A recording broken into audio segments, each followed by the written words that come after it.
Hey everybody, welcome back to Microbiology. I am Mary Annarella, your host, and we have a few more words about transcription and translation that I just want to go through. First up, so just a little bit of cleanup work, a couple of things that I meant to mention and then didn't get to in the last lecture. But first up for translation. Oh, sorry, not translation. See, I'm getting way ahead of myself here. Transcription first. Oops. Transcription. We had talked about differences between eukaryotes and prokaryotic transcription. For example, eukaryotic transcripts can have introns.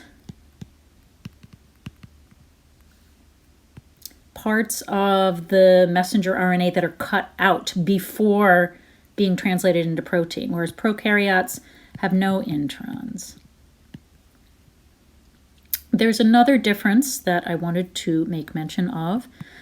This is your DNA here, and here's your gene, promoter region up here, blah, blah, blah. This gets transcribed. Let's go with gray. 5' end of the messenger RNA is made first. 3' right there. So here's our mRNA in this color here. All right, let's say it gets out of the nucleus because we're talking eukaryotic gene expression here. Yes, there can be introns here. We already discussed that. But to the 5' end, there can be a protein added. And it's called a 5' cap can be added. So eukaryotic genes can have introns. They can have a 5' cap added. And also to the 3' end, a whole bunch of adenine nucleotides are added. Oh, I'm going to run out of space here. A, like 100 of these. And it's called a 3' poly A tail. It's thought to help stabilize the messenger RNA a little bit too. And you only get a 5' cap and a 3' poly A tail in eukaryotes, not prokaryotes. No 5' cap or 3' poly A tail. There. So that was one little thing that I wanted to add there. How about different color? Interesting palette here. Let's go with yellow. Okay, let's say we've got this messenger RNA here. Just want to point something out like this one here, but I'll put the G's, A's, U's, and C's in there. And let's see, the 5' end is going to be here. G, A, C, C, A, U, C, A, U, C, A, U, G. Ooh, there's the first A, U, G. G, A, C, C, A, C, U, G. I'm just making this up. We're just making up a bunch of letters. U, U, A, C, U, A, C, C, A, blah, blah, blah, blah, blah, all the way to the 3' end there. All right. Where's the start codon here, folks? The start codon is the first AUG. That ribosome is going to latch on here, you know, the 330S and the 50S ribosome, if this is prokaryotes. It's going to move along well, actually, I got ahead of myself. Only the 30S is going to move along till it finds the first AUG. I'm not going to draw that stuff with a ribosome again because that's a hot mess. You already know it's there. AUG is the universal start codon, meaning every organism that we know of uses an AUG as its start codon. I shouldn't say every, I think there actually is an exception or two, but for the most part, just about every organism you can imagine uses AUG as its start codon. And remember, if we look up AUG on our decoder, got it right here, A, starting in the center, AUG is methionine. Methionine.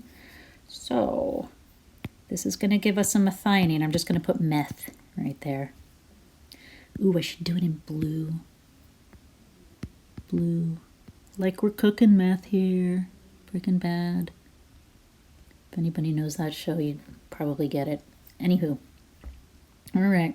So what this means is that if AUG is a universal start codon for every single organism and every single messenger RNA in the universe, that means every single protein that is made begins with a methionine.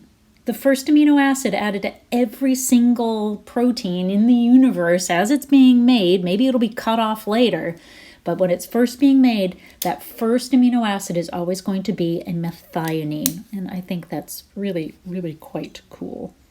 All right, so our next codon is CAC. What is CAC going to give us? CAC is going to give us CAC histidine. And our next one, okay, so yeah. So histidine, I'm just going to put hist, and that little dehydration reaction is going to happen. Now, CAC again, it's going to be another histidine. We don't even need to look that up. Another dehydration reaction there.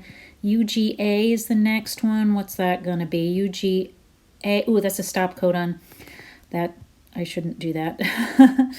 Let me change back. Let me change this. UGA. To, I don't know, UGC. So we're looking for UGC. UGC is cysteine.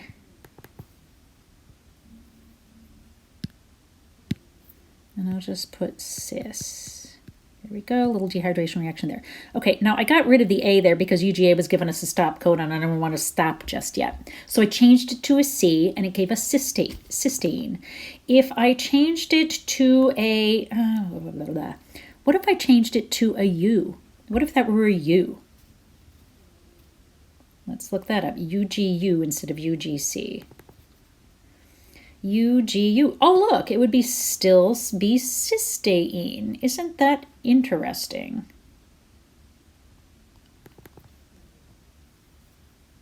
So it's going to be cysteine whether or not it's UGC or UGU. Both of those codons mean cysteine.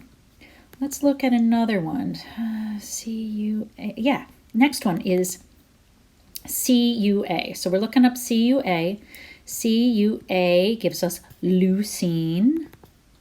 Leucine. But let's say something happened. Maybe something went wrong during the transcription process or even in the DNA replication process. What if that CUA was a CUC? Let's look up CUC.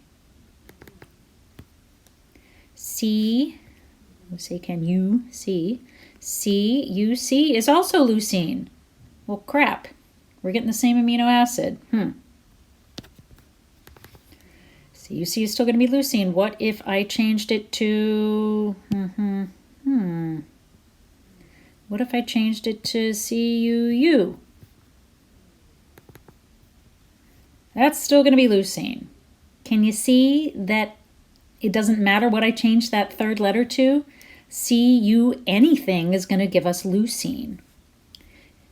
Check out the chart here. Can you see some other examples of where you have more than one codon giving you an amino acid? It's all over the place. I mean, look at UCU. U and then a C from the next outer circle. UC anything gives us serine.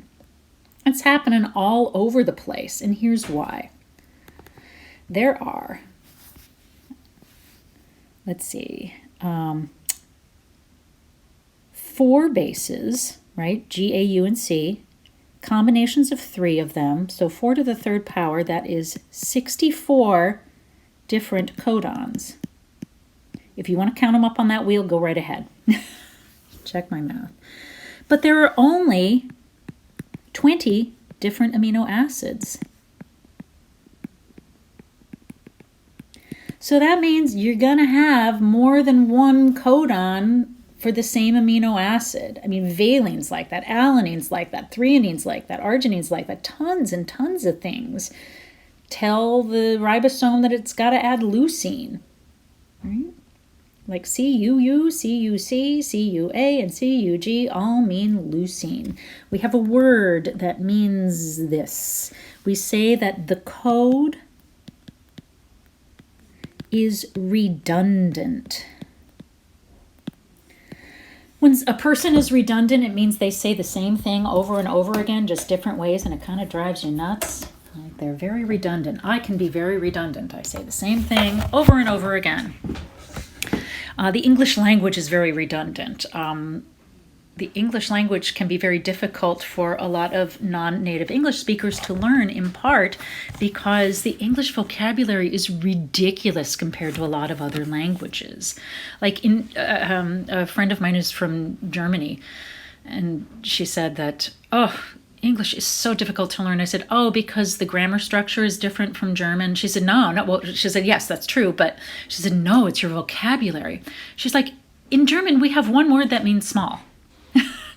But in English, you have tiny, teensy, itsy bitsy, petite. You borrow that from the French, and you say little and small. She's like, no, in German, we have one word that means small. But she's like, and it's like that for everything in the English language. You have like 14 different words that all mean the same thing. The English language is redundant. The genetic code is redundant. There are 4 different ways to say cysteine. Another word, the code is redundant, and I love this word too, is called degenerate. Degenerate. The code is redundant or degenerate. Ellen DeGenerate? No. It's another word meaning the same thing. It just means you've got 64 different codons, but only 20 different amino acids. So more than one codon is going to mean one amino acid, with the exception of the AUG. AUG is the only thing that means methionine.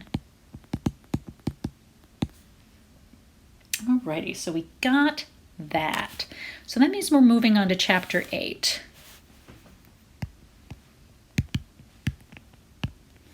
So now that we know how gene expression works, how we get from a gene transcribed into a messenger RNA and that messenger RNA translated into protein, if you think about it, we have millions of genes encoded in our chromosomes, but not every single one of those proteins needs to be made 24/7.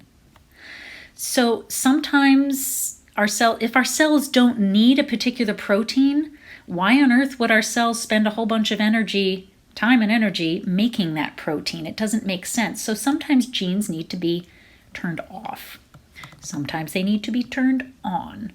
And so the field of bacterial genetics is all about regulation of gene expression.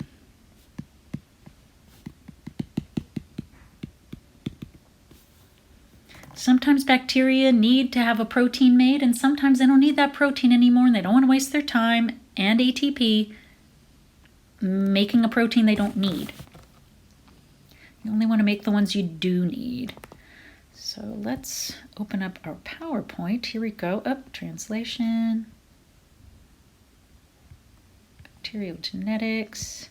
Right. So sometimes you want to shut a protein down. Okay, and we're getting there. Cells can shut down a protein by, we could denature it. They don't do that themselves, but there's something called allosteric control, where a molecule, in this case I'm calling it a repressor, binds to some site in the enzyme and messes up the active site. Now, I've talked about this before, but let's talk about it now. If we've got, don't do that. Here we go. If you've got this enzyme, and let's say this is the active site,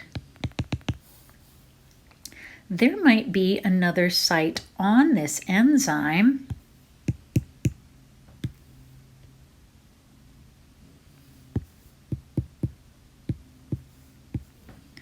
that looks like that.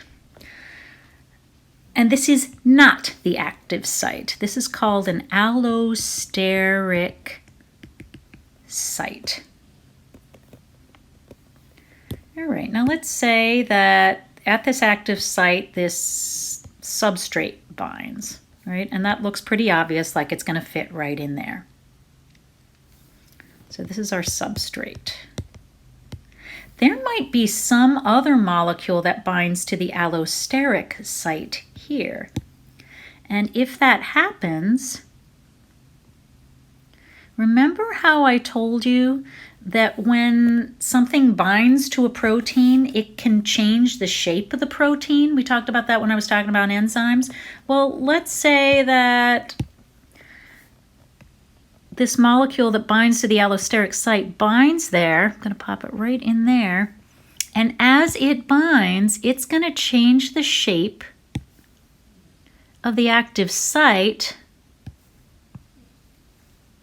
to look like that. This does not look it's going to bind to a little triangle.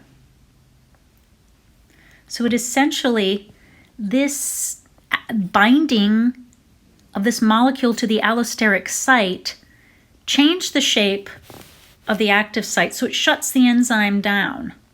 So the binding of this molecule to an allosteric site changed the shape of the active site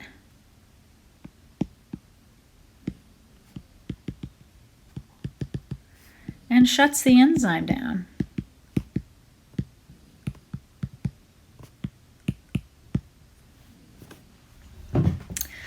There is an example. Sometimes this molecule can be, not always, an end product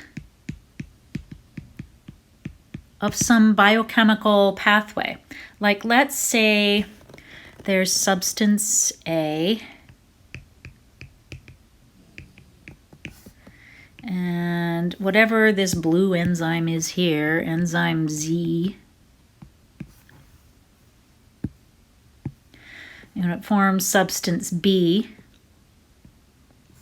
And then there's another chemical reaction, then substance C, and then substance D, let's say, is this, looks like this.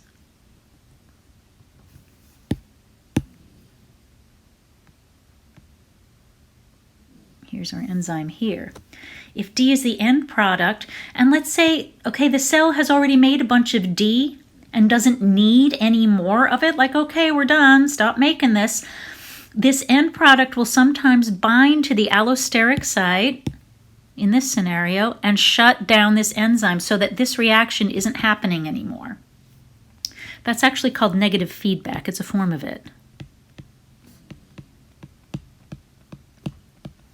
And if you're taking A&P, you hear about negative feedback all the time. This is one example of it at a biochemical level.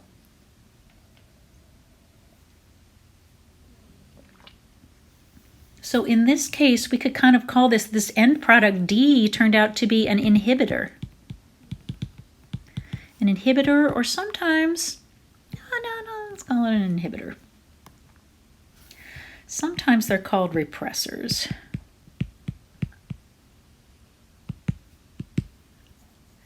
Right there.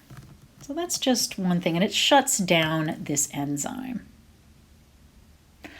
But sometimes this negative feedback process can be kind of a pain in the butt, because what if your cell is what if the cell is still making a bunch of this enzyme? Like, stop. Why should it go through all of that just to have substance D shut it down? So there are other mechanisms in place. Sometimes it's easier to just shut down the gene that makes enzyme Z. So Allosteric control, a repressor binds to the site of the enzyme, messing up the active site. That's what we just talked about. So right here, yep, end product, negative feedback. But it might be just easier to stop the cell from making that enzyme, which is a protein. So there's a gene for that enzyme to begin with. So how does it do that? How do we... Oh, no, let's not talk about how. Actually, I'll talk about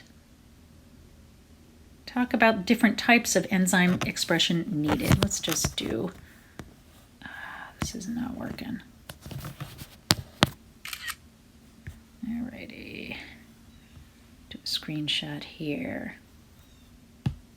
Go for yellow. Some enzymes need to be made all of the time. For example, maybe ATP synthase needs to be made all the time. Those are what we call constitutive enzymes. So their genes are up and running, always turned on. They always need to be made. But some enzymes are only made when needed. So for example, if E. coli is going to ferment lactose, maybe it only ferments lactose some of the time. So those would, but not usually, those would be inducible. They have to be turned on. So inducible genes are usually off. They're in the off position, but are flipped on when needed. When needed. This is the opposite of repressible.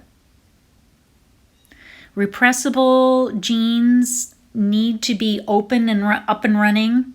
Those proteins need to be made most of the time, but occasionally are turned off, need to be shut off. So usually on, but occasionally turned off. A real turn off. Constitutive, inducible, and repressible. All right, so how do we do this? How do we control transcription and gene expression? Oh, yeah. Oh, gosh, I didn't say this right, did I? All right, the whole, DNA is transcribed into RNA, and then the RNA is translated into protein. All right, with allosteric control, cells can shut down a protein. But why keep going through this whole process here if a protein's only going to be shut down? Cells control gene expression not by stopping translation, but by stopping things back here, by stopping transcription. I mean, why transcribe something if it's not going to be copied into protein, right? So it's about controlling transcription, and that is done through a series of molecules called repressors, which we've talked a little bit about already, and something called activators. Activators. Sometimes only a repressor is used, and sometimes only an activator is used. Sometimes both are used, so it just depends on the situation. But let's start off at looking what a repressor is. They bind downstream of a promoter and block transcription. Get to that. Oh, no, I gotta delete the screenshot first. All right. So, repressors.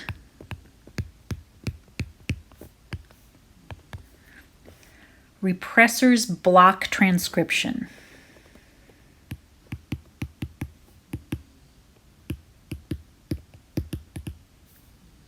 They do it by binding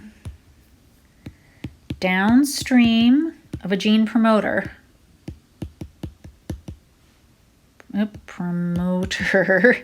Downstream of a promoter. So if we've got the DNA here, and you remember we draw a gene like a little box, and we have a promoter region here, usually, I need to make a little more room for myself here if this is our promoter. Can you see that I left some space between the promoter and the beginning of the gene right there? sometimes there is an area called an operator. Operator. I don't make these words up, y'all. I don't. It's an operator. It has to do with the term operon, which refers to a set of genes and gene control. Okay, now you know that a promoter is a region that RNA polymerase binds to. Let's make RNA polymerase bind to it right there. RNA polymerase. A repressor is a molecule that binds to the operator, and I'm just going to put a giant R. They're not going to be shaped like an R, but I'm going to draw it like a letter R. And what it does is it binds to the operator. Here, I'll just draw it all the way across the line there. Binds to the operator. And when RNA polymerase is like, okay, I'm binding to the promoter, I'm so happy, I'm going to start transcribing this and make a new 5' end, and then boom, it hits a roadblock. Literally, the repressor blocks RNA polymerase from getting any farther through here. It stops RNA polymerase. So a repressor binds to a promoter, to an operator. Maybe. So it binds to an area called an operator, and it forms a roadblock. All right. Now what if I don't want to draw this like the letter R? What if it's, a ball like that? Forms a roadblock, and it tells RNA polymerase, sorry, you're not getting by. Bummer. Sometimes the repressor has a funky shape, though. Sometimes the repressor, let me draw it like, how do I want to draw this? Maybe the repressor normally is shaped like that, and that this disc shape, this oval shape, doesn't bind to the operator. Sometimes a repressor needs to have something bind to it to give it the round shape that lets it bind to the operator. So sometimes you'll have things like a co-repressor. Sometimes you'll have something that's an opposite scenario, like maybe the repressor is normally looking like this, but if this little molecule binds to it, it can change its shape to an oval that won't bind to the operator. So this little guy actually stops the repressor from repressing. You have all kinds of scenarios like that for a repressor. The other type of molecule that gets involved is called an activator. They bind upstream of promoters and help RNA polymerase to bind to the promoter. So when I told you that RNA polymerase just binds to a promoter, not always the case. Certain RNA polymerases and certain promoters will require an activation. So we have activator molecules, activators. They bind upstream of a promoter and help RNA polymerase bind to the promoter.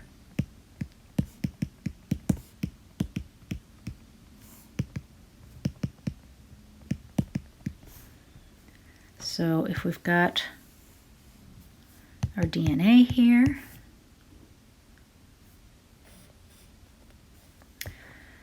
gene here, we've got the promoter, operator.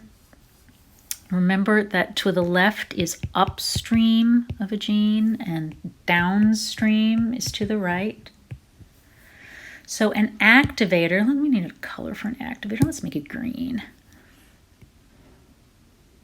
Here we go. This is our activator. It will bind upstream of a promoter and help RNA polymerase bind to the promoter. And there are a lot of scenarios where RNA polymerase can't bind to the promoter unless it's got this little activator here. And of course, activators can have sites on them where something could change its little triangle shape and mess it up and not let it bind and that sort of thing. Or activators might need co-activators. So if there's a scenario, there are all these different combinations there, and any of those scenarios can be possible. All right. So both repressors and activators can have allosteric sites that other molecules bind to. And these are just some of the scenarios right here. So this is from an older version of your book. I'm not sure. I'd have to go and look this up to see if it's the same. Yeah, it's basically the same picture. So just to show you a little thing right here, let's go to blue for this. This little bouncy arrow here means that the repressor can't bind. They're showing it bouncing off. It's not working there. Right. Because it looks to me like this U shape is not the shape that will let the repressor bind to the operator. In this thing here, we've got a co-repressor, binds to an allosteric site on the repressor, gives it this shape, and that yes, it can bind, and boom, RNA polymerase can't get through. It's blocked. So here's an opposite scenario here where maybe a repressor normally has this shape that lets it bind, but in this case, we've got a molecule binding to it and giving it this wide U shape that won't bind. So it can't bind. In this case, it's called the inducer. So that's just a scenario. And great, three of my neighbors are having lawn work done today. There is no place in my house I can go to escape the lawnmower, so let's just deal with the lawnmower noise for right now. All right. So to demonstrate how this, at least one type of model for gene expression, we're going to look at what's called the lac operon in E. coli. So let's talk about the lac operon.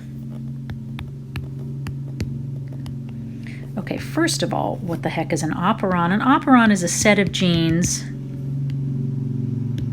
There goes the lawnmower. It's a set of genes that all have a related function.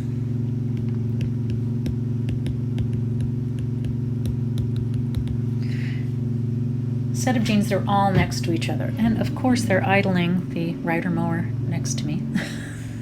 All right. So the lac operon in E. coli is involved in lactose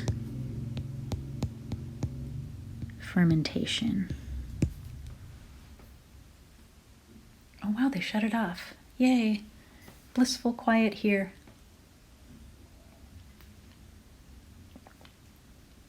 All right, so here's how this works. If you give a mouse a cookie, for some reason that children's book always pops into my head. If you give E. coli both glucose and lactose, E. coli will metabolize the glucose first, then, and only then,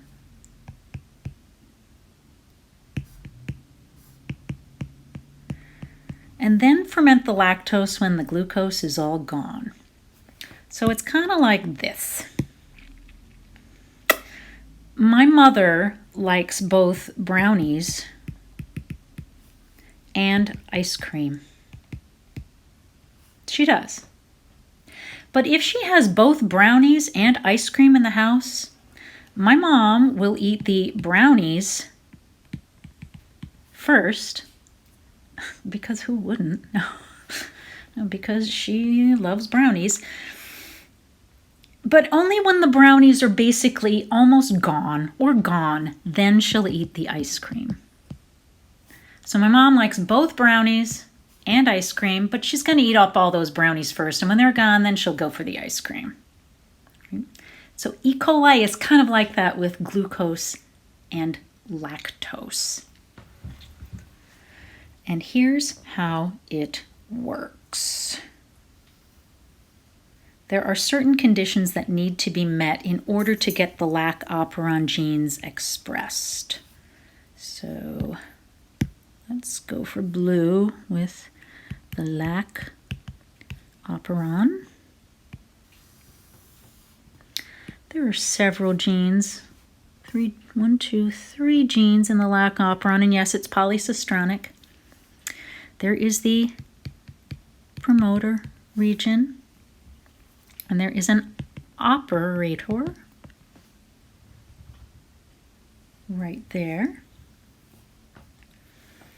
There is a repressor involved.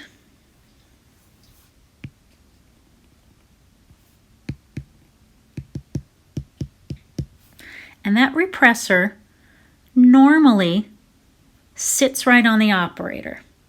So even if RNA polymerase binds to the promoter and tries to transcribe this, boom, it's going to hit a roadblock. So the repressor, whoops, I'll write it up here. Repressor normally is bound to the operator. But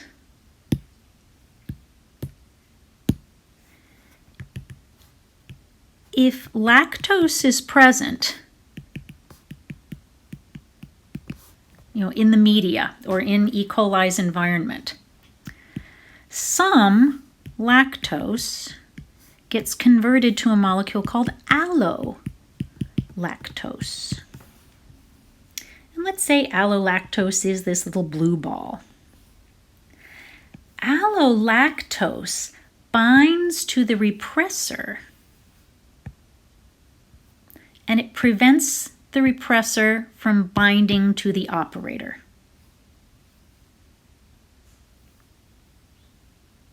So you won't have the operator there. And it makes sense, because if you've got some lactose around, then you need these 3 genes to be transcribed so that E. coli can ferment it, right? So if some lactose is around, allolactose is going to be present to bind to the repressor and stop the repressor from repressing. This is sounding like Monty Python and the Holy Grail. Do you see him repressing me? All right, so allolactose. Allolactose, I don't want to do it that. Allolactose binds to the repressor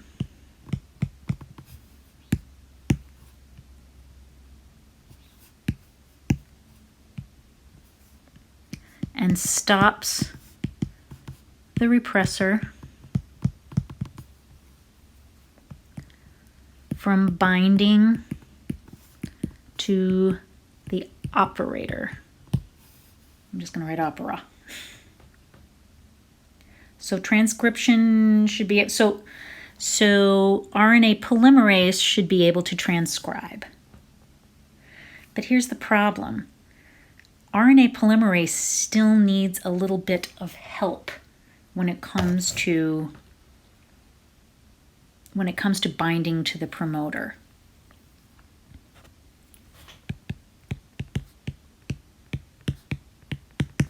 We need a different color for RNA polymerase. What did I do? Did I give it? No, I gave it a green color. Let's go with green. RNA polymerase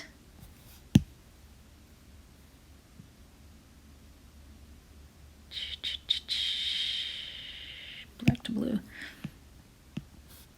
needs help. and it needs the help of an activator.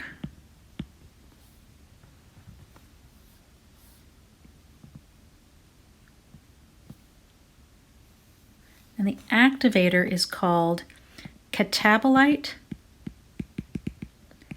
activator protein, or let's just say CAP.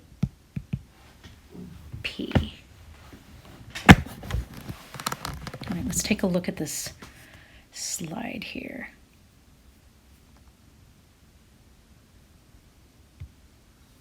All right, let's take a look at this right here. Let's look. No, let's not do this right now. My bad. Let's just go back. Is it this one or at this? Nope.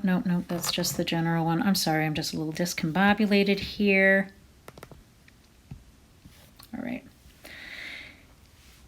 So we've got this catabolite activator protein that is needed, but here's the deal. CAP, which is the activator, needs to be activated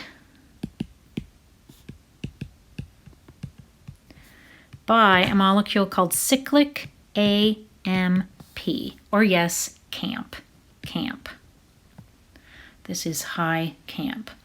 So we need to get cyclic AMP levels high, but here's the deal. When glucose is present, cyclic AMP levels drop and are low. But as E. coli metabolizes the glucose, as it eats the brownies start to disappear. But as glucose levels decrease, because E. coli eats it, because my mother eats the brownies, cyclic AMP levels increase.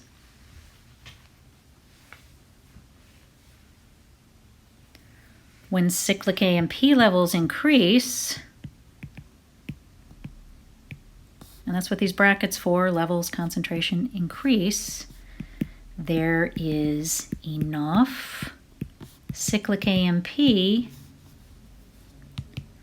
to bind to the catabolite activator protein. Okay, I know CAMP and CAP look a lot alike. We got to get those straight. So there's enough CAMP to bind to CAP. There's enough cyclic AMP to bind to the catabolite activator protein to make a complete activator. So if I draw this, let's say CAP is purple. No, I'm making too many circles here. Let's say CAP is a triangle, and let's say cyclic AMP is a square. When we get the cyclic AMP square binding to the triangle, I'm just making these shapes up, people. This is a complete activator. Now,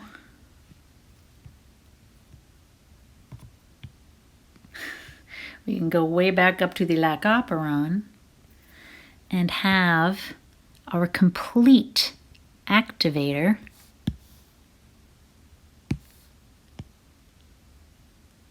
binding upstream of the promoter, and this helps RNA polymerase bind to the promoter.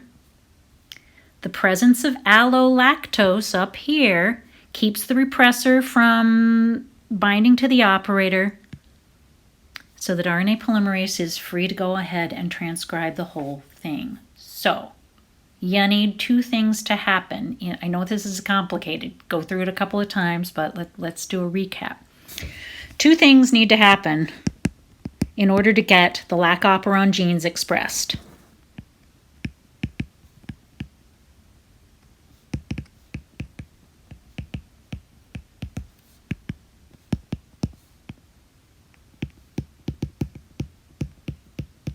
For one thing, you need the presence of lactose, because why should the cell make all these proteins that are going to help it ferment lactose if there's no lactose around? So you need enough lactose to produce allolactose to bind, so that allolactose to bind to the repressor and stop the repressor from repressing. Stop it from binding to the operator.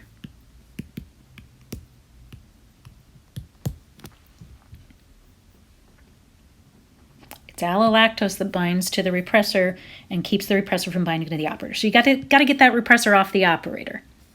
And you do that by having enough lactose around to produce allolactose, and the allolactose binds to the repressor and stops it from binding to the operator. But that's not enough. You need a complete activator.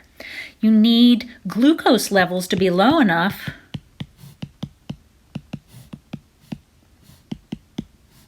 you need your brownie levels to be low enough to drive up levels of cyclic AMP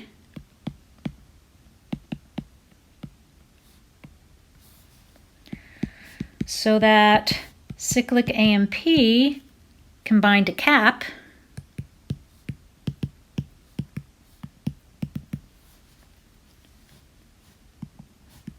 to form the complete activator. What did I do that? I did the little cyclic AMP, it's a little square. And the purple triangle looks like, I don't know, purple Christmas tree. Complete activator. And then the complete activator helps RNA polymerase bind to the promoter and get those genes transcribed. Let's see. Complete activator binds upstream of the promoter and helps RNA polymerase, I'm just writing RNA pol, helps RNA polymerase bind to the promoter. And believe it or not, this is one of the simplest systems for regulating a set of genes. So it's complicated, I know. So study this, write down really great notes about it, and we will talk a little more next time. This is enough for now, and I hope you have a great weekend and week. Take it easy.